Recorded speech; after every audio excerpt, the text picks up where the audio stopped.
Olá pessoal, nesse vídeo de hoje eu queria trazer como tema para nossa reflexão uma pergunta: por que você não consegue emagrecer? Provavelmente você já se fez essa pergunta e tem as suas próprias respostas, mas eu queria refletir com você esse assunto e trazer alguns elementos e alguns conteúdos para que você possa integrar no seu raciocínio e talvez a partir disso conseguir encontrar um caminho para responder a essa questão de uma forma muito mais lógica, mais humana, muito mais racional e fazendo isso, conseguir de fato fazer alguma coisa para que você possa mudar isso que tem sido uma realidade para você, não conseguir emagrecer. Eu queria, logo no início, chamar a atenção de vocês para um livro que há algum tempo atrás fez muito sucesso, que é o livro do Dr. Pierre Ducan, Eu Não Consigo Emagrecer. Logo na capa já existe um chamado dizendo que a dieta do Dr. Duncan é uma dieta francesa que conseguiu mais de 30 milhões de leitores. O livro dele tinha na época mais de 30 milhões de leitores. E eu pergunto, se 30 milhões de pessoas com uma escolaridade mais alta, porque as pessoas que compram o livro normalmente são pessoas que têm uma escolaridade mais alta, se 30 milhões de pessoas estão querendo emagrecer, tem uma questão a se fazer. Por que as pessoas estão querendo emagrecer? Se elas estão querendo emagrecer, é porque o que tem sido proposto como protocolo ou como forma de tratamento para as pessoas que têm esse problema não está funcionando. Um outro dado que eu queria chamar a atenção é que 95% das pessoas que fazem dieta voltam a engordar. E aí a gente pensa assim, não, mas então quer dizer que 5% das pessoas, pelo menos, conseguem emagrecer e não voltar a engordar com a dieta. Não é bem esse o resultado. O resultado é que 5% das pessoas que fazem dieta podem desenvolver transtornos alimentares. Uma outra questão que eu gostaria que vocês refletissem e colocassem no raciocínio de vocês para responder a essa pergunta é que pesquisas têm mostrado que gêmeos idênticos, por exemplo, aquele que faz dieta tende a ter mais peso no decorrer do tempo do que aquele que não faz. Essa pesquisa também, para testar a eficácia e a eficiência da dieta, foi feita também com meninas. Eles acompanharam meninas na adolescência até a idade adulta e viram que aquelas que faziam dieta depois de anos eram justamente aquelas que tinham mais peso. Então, fica uma questão para a gente. Qual é o problema? E será que o problema é mesmo o problema? será que não é uma judiação fazer com que as pessoas acreditem que se elas fizerem dieta e se dedicarem à atividade física, que isso é suficiente para elas emagrecerem? Mesmo que os resultados mostrem que não é essa a realidade e que, na verdade, a gente pode dizer que dieta engorda. Então, fica essa questão, né?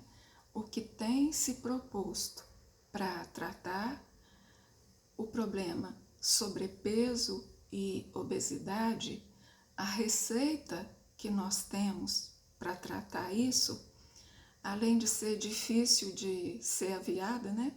A gente, quando recebe uma receita, a gente vai na farmácia para aviar a receita. Então, para aviar essa receita é muito caro. E, além disso, essa receita não tem resolvido o problema. Então, qual é mesmo o problema? Se a gente não define bem um problema, dificilmente a gente vai encontrar a solução para ele e vai deixar de ter um problema. E essa história me faz, essa situação, aliás, me faz lembrar de uma história que eu li há um tempo atrás e que eu achei muito interessante. Dizem que 2 homens estavam pescando e que de repente eles olham e veem uma criança se afogando. Aí um deles prontamente se joga no rio e vai lá e salva a criança. Volta, daí a pouco olham de novo, tem outra criança se afogando. Aí o outro que estava mais descansado é que salta no rio para poder salvar a criança. E aí de novo, e de novo, e de novo, e eles, né, salvando a criança, toda criança que eles veem, eles vão lá para salvar a criança que está se afogando, até que em um momento, quando a criança está se afogando, um deles levanta e vai se afastando. E o outro que tinha acabado de salvar, pergunta para ele, mas você não vai salvar essa criança? Ele fala o seguinte, não, eu vou lá saber quem é que está jogando. Então essa história, eu acho que ela ilustra bem o que está acontecendo com relação ao que as pessoas têm sofrido com relação ao sobrepeso, à obesidade, à dificuldade de controlar o peso e o que tem sido feito para resolver essa questão. Eu acho que as pessoas estão se afogando nessas propostas que não resolvem o problema, que iludem as pessoas e as pessoas acabam se sentindo as piores criaturas do mundo, por isso que eu falo que é uma judiação, né? Se eu fizesse o que eles dizem para eu fazer, eu não estava com esse problema. Conclusão, eu não faço nada direito, eu não levo nada a sério, eu nunca vou conseguir emagrecer, né? Então, esse questionamento, ele é muito importante.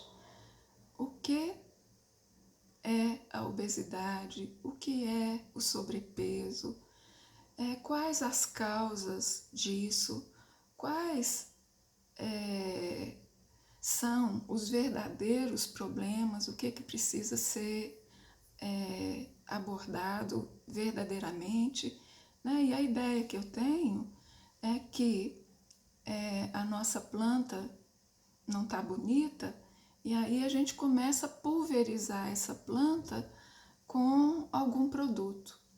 Mas só que o problema não está nos galhos, não estão nas folhas, o problema está lá na raiz. E é esse problema da raiz que deve ser tratado. E qual é o problema raiz com relação a obesidade. Isso é muito importante que a gente entenda, que sobrepeso, obesidade, dificuldade de controlar o peso é a manifestação de um desequilíbrio. E esse desequilíbrio, ele pode estar no corpo físico, ele pode estar na mente, ele pode estar na dificuldade de regular as nossas emoções, ele pode estar no nosso corpo energético, que acaba, por exemplo, fazendo com que uma pessoa muito sedentária tenha problemas relacionados ao humor, né? E esse problema de humor, como uma depressão, por exemplo, pode fazer com que a pessoa tenha dificuldade de seguir uma dieta. Então, quando o nosso corpo apresenta um desequilíbrio qualquer, nós quase que instantaneamente procuramos fazer alguma coisa para corrigir esse desequilíbrio. Mas o que pode acontecer é que aquilo que nós fazemos ou procuramos fazer para corrigir esse desequilíbrio não está resolvendo o desequilíbrio e pode estar criando um desequilíbrio maior ainda. Então, vamos imaginar, por exemplo, que esse desequilíbrio se encontra no corpo físico. Uma pessoa pode vir a se tornar obesa ou com sobrepeso se ela tiver, por exemplo, com hipotireoidismo e não sabe. As mulheres, depois da menopausa, elas têm normalmente uma tendência maior a ganhar peso. Se uma pessoa ela faz uso de determinados medicamentos, ela pode, com o tempo, ou às vezes até não precisa de muito tempo para isso, né? Alguns medicamentos você ganha peso em poucas semanas. Alguns antidepressivos que continuam sendo usados hoje, né, como os tricíclicos, por exemplo, tinham esse grave inconveniente, né? As pessoas ganhavam peso muito rapidamente. Por quê? Porque o medicamento fazia com que a pessoa tivesse um apetite enorme para coisas doces. Então, medicamento tem a ver com obesidade, a fase de vida que você está passando, né? A idade tem a ver com isso, hipotireoidismo tem a ver com isso. Tem até um livro muito interessante chamado O século XXI está deixando você gorda. E nesse livro a autora vai trazer uma série de coisas que contribuem para essa epidemia de obesidade que a gente vive hoje. E existe uma teoria que considera que o tecido adiposo é como se fosse o lixão do nosso organismo. Então, tudo aquilo que intoxica o nosso corpo, né, todas as toxinas que existem no nosso corpo, tendem a ser levadas para o tecido adiposo que a gente tem. É como se o tecido adiposo, sendo menos ativo, né, porque o sistema, o tecido adiposo, ao contrário do que se pensava no passado, ele não tinha muitas funções no organismo. E hoje a gente sabe que o tecido adiposo ele tem uma função endócrina, produz hormônios extremamente importantes. Mas, por alguma razão, as toxinas do nosso corpo são levadas para o tecido adiposo. E eu fico pensando que o raciocínio é assim: Quanto mais toxinas nós temos no nosso corpo, mais tecido adiposo a gente vai precisar para poder abrigar essas toxinas, né? Então, se o problema está no corpo físico, o desequilíbrio está no corpo físico, nós precisamos saber para corrigir esse desequilíbrio aí. Porque se a pessoa tem hipotiroidismo e não se trata e passa muito tempo, ela pode ganhar muito peso. E emagrecer depois de uma certa idade é um trabalho, às vezes, difícil de ser feito. Mas o problema ou o desequilíbrio pode estar também no nosso corpo mental. Então, a maneira de pensar acaba determinando a forma que a gente se sente e aquilo que a gente faz. Então, vocês imaginem pessoas que já tentaram emagrecer dezenas de vezes e que não conseguiram. É natural que a pessoa tenha uma desesperança com relação a conseguir emagrecer de fato, né? É natural que ela perca a confiança em si mesma, que é um ingrediente importantíssimo para que a pessoa consiga se comprometer com uma dieta novamente e seguir essa dieta. Uma forma de pensar que normalmente é muito comum em pessoas que têm compulsão alimentar e pessoas que têm dificuldade de controlar o peso, é o que a gente chama na terapia cognitivo-comportamental de pensamento tudo ou nada. Então, olha só como que uma forma de pensar pode nos colocar em dificuldade. O que é um pensamento tudo ou nada? É a pessoa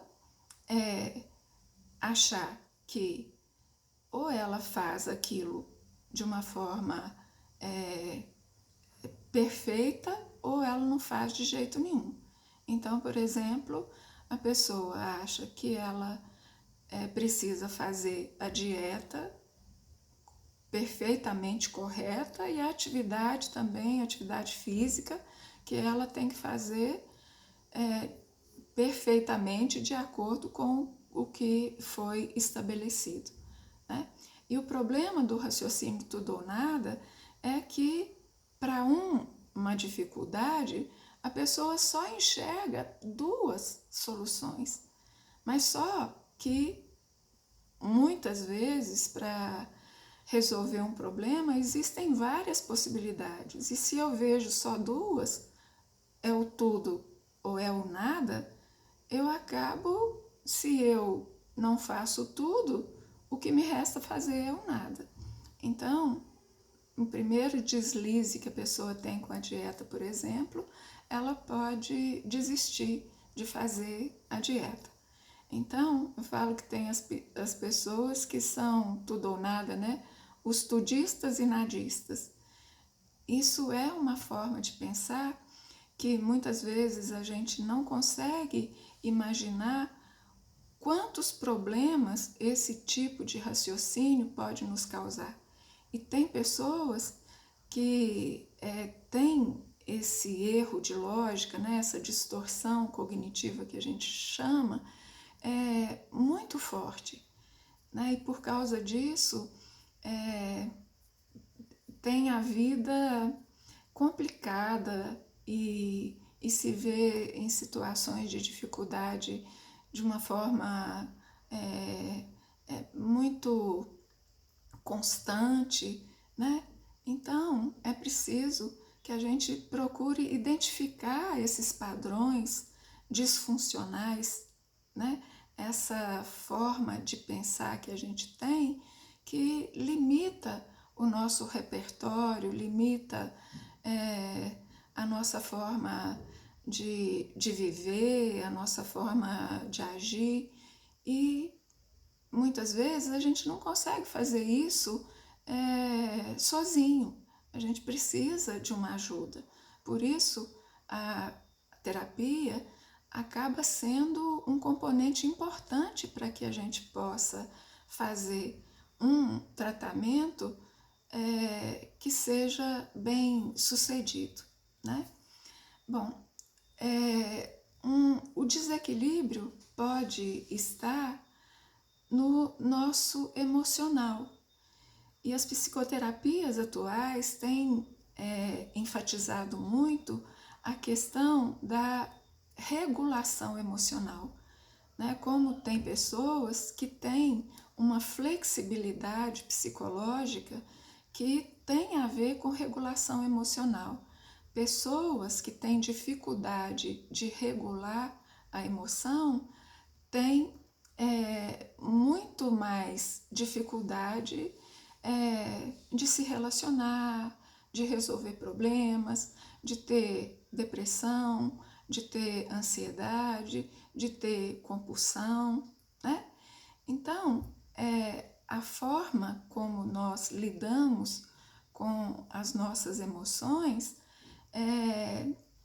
interfere bastante nos resultados que a gente vai ter com relação ao emagrecimento.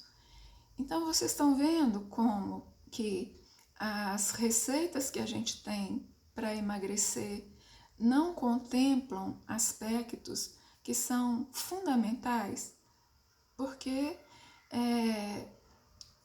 o que a gente determina como forma de alimentação natural no nosso dia se faz a partir, na maioria das vezes, de hábitos, né? E esses hábitos, eles se consolidam na nossa tentativa de resolver determinados problemas.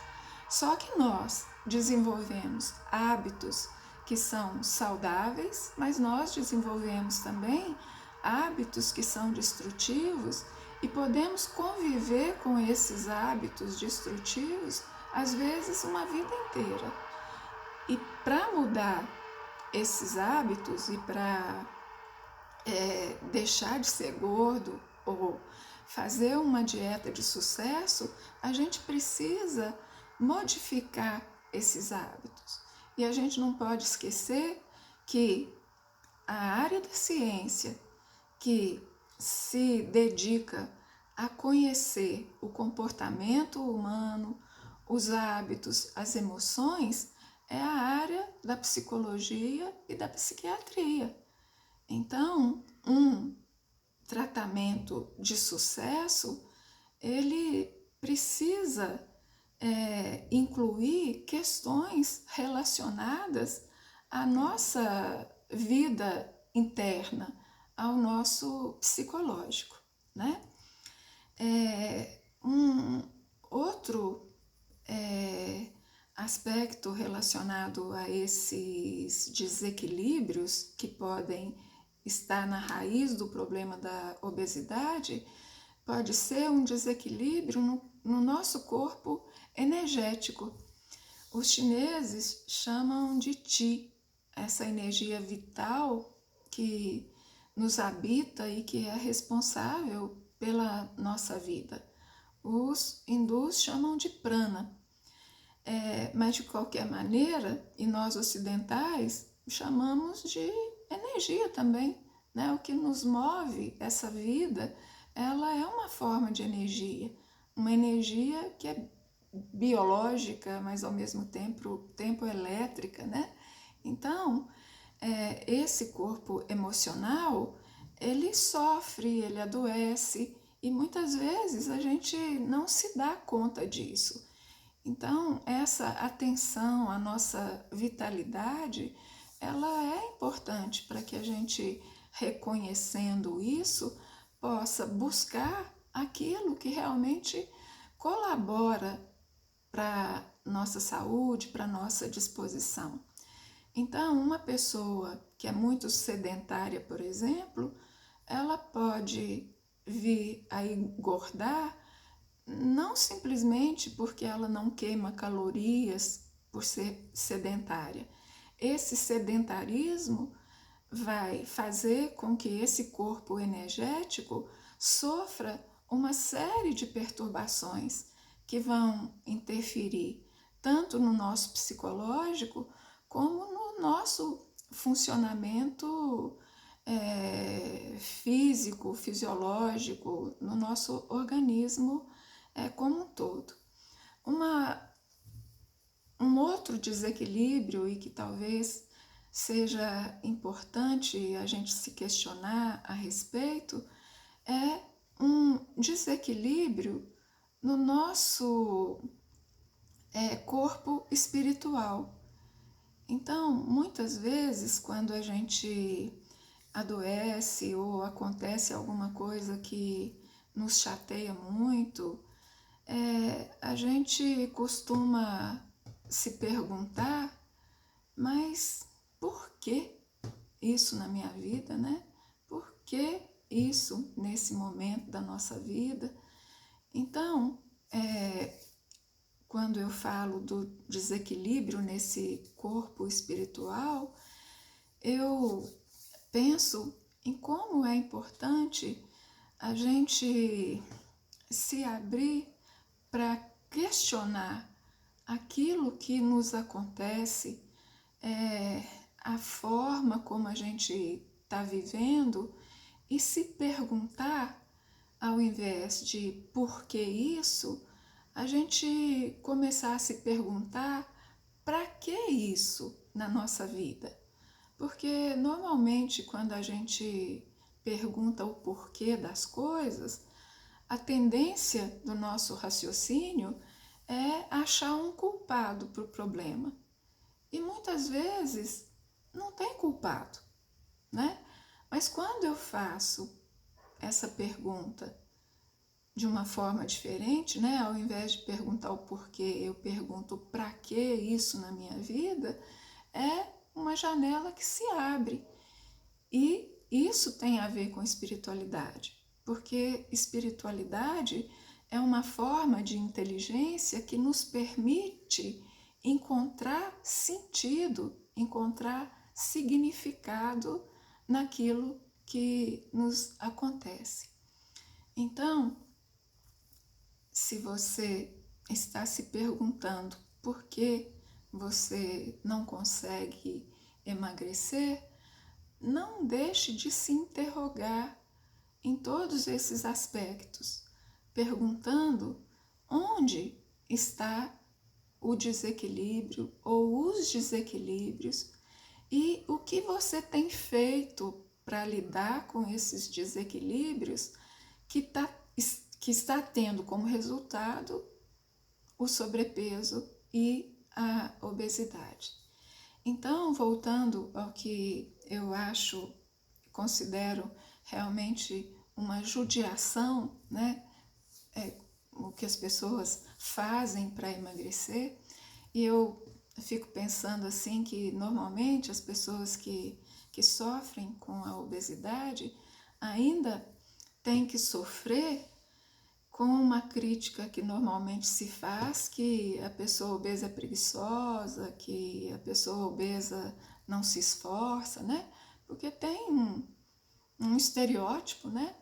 Às vezes o senso comum costuma falar isso das pessoas que são mais gordinhas.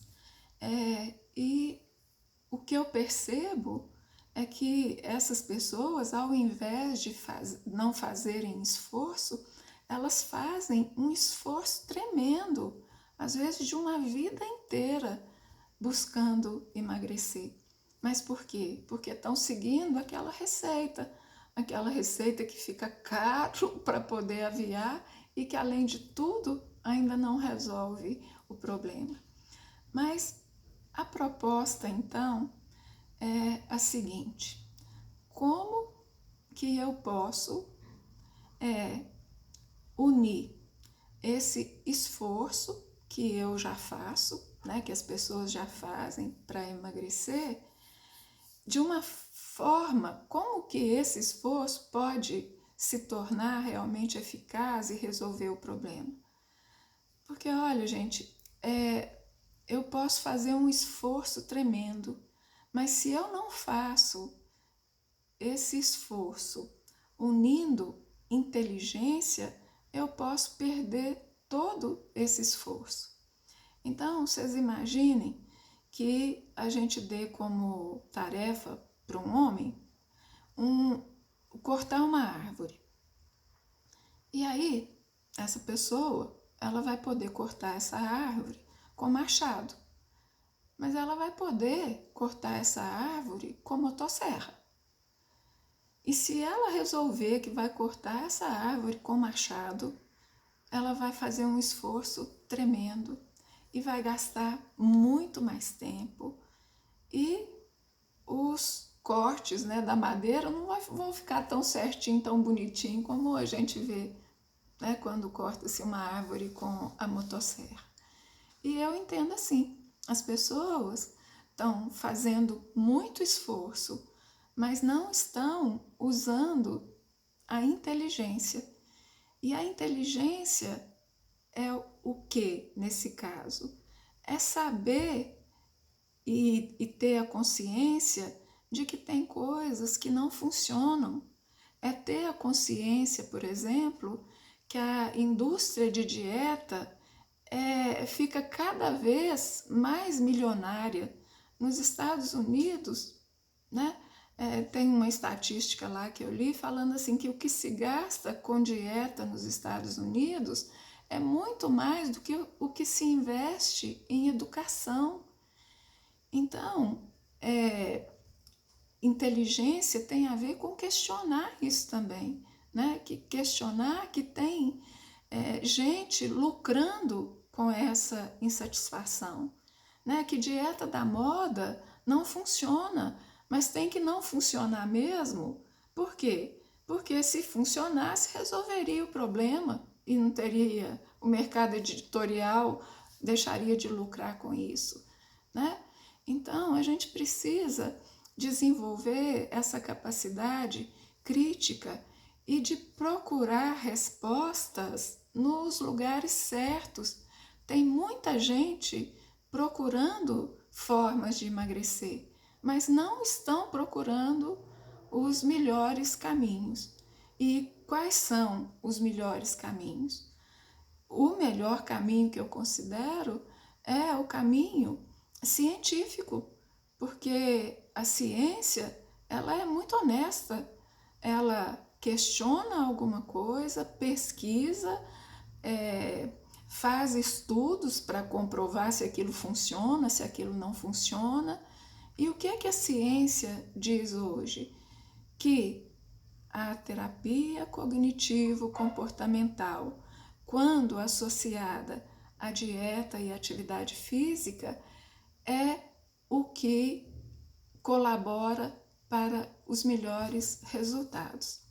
Então, unir esforço com inteligência é talvez o nosso desafio.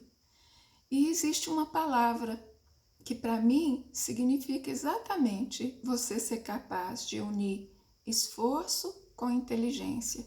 E essa palavra é a palavra diligência. Diligência, quando a gente olha lá no dicionário, significa fazer o que precisa ser feito para se resolver alguma coisa. O termo até é usado nessa linguagem judiciária também, né? Diligência. Mas então, uma pessoa diligente é aquela pessoa que faz o que é preciso fazer, mas ela faz o que é preciso fazer não é de qualquer jeito, não é cortando a árvore com machado, é procurando as formas melhores, mais atuais, né, que têm comprovação, que funcionam, que são mais efetivas. Então, vamos unir o nosso esforço com a nossa inteligência, vamos ser diligentes, fazer o que é preciso fazer e prontamente, porque muita gente também deixa para fazer alguma coisa quando o problema já está crônico, e todo problema crônico é muito mais difícil de tratar. E eu queria também lembrar a vocês que uma das formas de expressão da nossa espiritualidade é o que a gente chama de diligência. Uma pessoa que tem inteligência espiritual, ela faz o que precisa ser feito. E uma das coisas que precisam ser feitas, se a gente tem responsabilidade, se a gente tem consciência do valor da vida, é a gente cuidar da gente mesmo.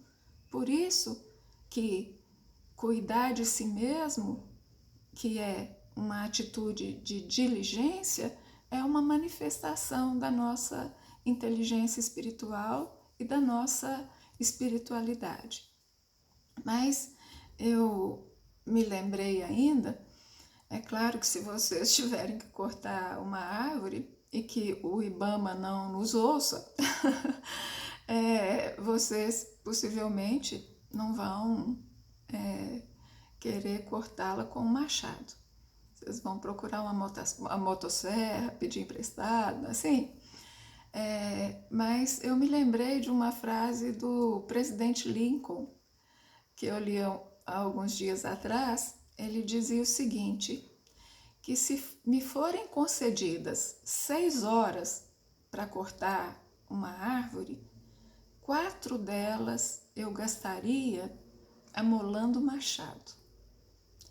Então, se a gente não tiver motosserra e tiver que cortar a árvore com machado mesmo, vamos amolar o machado. E amolar o machado significa a gente saber que machado sem corte não ajuda muito não, né? Amolar o machado significa você parar de fazer aquilo que você está fazendo sem pensar, para poder fazer aquilo que você sabe que vai tornar o seu trabalho muito mais eficaz. Então, eu quero terminar esse vídeo chamando a atenção de vocês para isso. Sejam diligentes, esforcem, porque é preciso muito esforço mesmo, se você precisa emagrecer muito. Mas não jogue esse esforço fora. Procure aliar esse esforço à inteligência. E quando a gente é inteligente, a gente procura se informar. Buscar informações é uma forma excelente de enfrentar qualquer dificuldade que a gente tenha. Até mais.